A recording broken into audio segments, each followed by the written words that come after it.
సోముడు అంటే చంద్రుడు. మనకు ఉన్న వారాల పేర్లన్నీ గ్రహాలను అనుసరించి వచ్చాయి. చంద్రుని వారం సోమవారం. చంద్రుణ్ణి ధరించినవాడు శివుడు.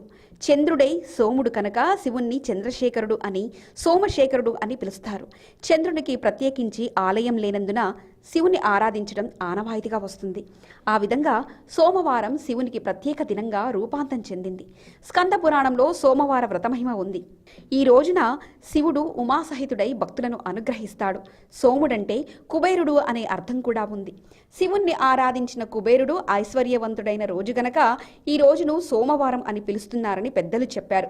స్కంద పురాణం సోమవార వ్రత వైశిష్టాన్ని చెబుతూ అందుకు ఉదాహరణగా చంద్రాంగదుని కథ చెప్పింది. నలదమయంతుల మనమడు చంద్రాంగదుడు అతడు చిత్రకర్మ కుమార్తె సీమంతిని వివాహమాడి కొంతకాలం మామగారింట్లో సుఖంగా గడిపాడు. ఓ రోజున యమునా నదిలో మిత్రులతో నౌకా విహారం చేస్తూ పెద్ద గాలికి నౌక తిరగబడగా నీటి పాలయ్యాడు. అప్పుడు మైత్రేయి అనే మునిపత్ని సీమంతినికి ధైర్యం చెప్పి పరమశివునికి ఇష్టమైన సోమవార వ్రతం చేయమని ప్రోత్సహించింది. ఆమె వ్రతం ఆరంభించింది. నౌకా ప్రమాదంలో నీళ్ళలో పడిన చంద్రాంగదుడు అట్టడుగున ఉండే నాగలోకంలో చేరాడు. అక్కడ నాగరాజైన తక్షకుడు చంద్రాంగదుని వినయ విధేయతలకు మెచ్చి కానుకలిచ్చి నాగకన్యలతో పాటు ఒక నాగయువకుని తోడిచ్చి సాగనంపాడు. అప్పటికి భూలోకంలో 3 ఏళ్లు గడిచిపోయాయి. అతని రాజ్యాన్ని శత్రువులు ఆక్రమించారు. భార్య వ్రతదీక్షలో ఉంది.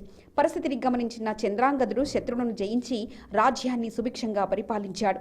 పరమశివునికి ప్రీతికరమైన సోమవార వ్రతాన్ని కార్తీక సోమవారాలలో చేస్తే సత్ఫలితాలిస్తుంది.